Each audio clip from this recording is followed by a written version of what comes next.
নমস্কার বন্ধুরা, ঝুমুবাবি জয় ব্লগ চ্যানেলের দ্বিতীয় ভিডিওতে তোমাদের সবাইকে স্বাগত জানাই।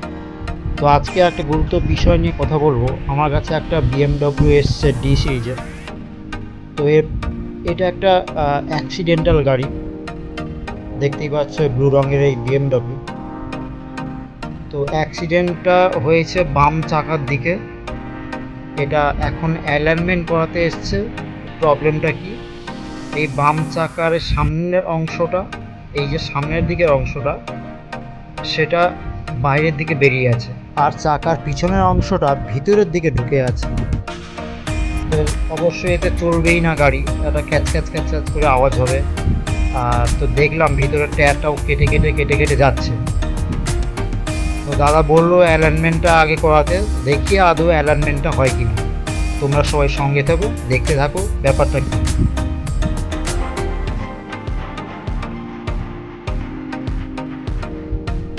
তো অ্যালাইনমেন্টের করার সময় হেডফেড সব লাগিয়ে দিয়েছি। এখন স্টিয়ারিংটা লেফট সাইড এবং রাইট সাইড ঘোরানোর পালা।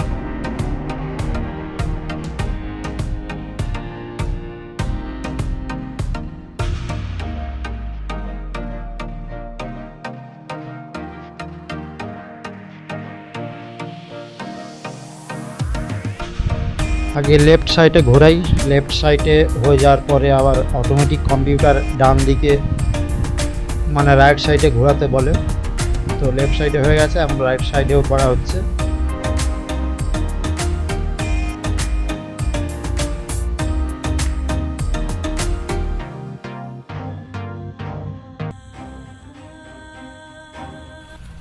এখন ডান দিকেও ঘোরানো হয়ে গেল, রাইট সাইড টার্ন নেওয়া হয়ে গেল। এখন কম্পিউটারে একটা মানে মনিটরে একটা বল দেখায়, আই বল, ওটা মিডিল করতে হয়। ওই মিডিল গিয়ে স্টিয়ারিংটা স্টপ করে দিতে হয়।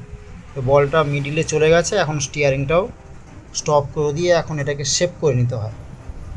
সেভ করতে বললাম এই নয় যে গাড়ির কাজ শেষ হয়ে গেছে এখানে, মানে নেক্সট স্টেপে যাব, তাই এটাকে নেক্সট করলাম। দেখো এবারে অ্যালাইনমেন্টের অবস্থা। আমরা শুধু নিচে টোটা দেখব। নিচে বাম দিকে আছে 2 ডিগ্রি আর ডান দিকে আছে 1.50 ডিগ্রি। এই রকম অবস্থা গাড়ির। আর স্টিয়ারিংটা দেখো পুরোটাই ডান দিকে হেলে আছে।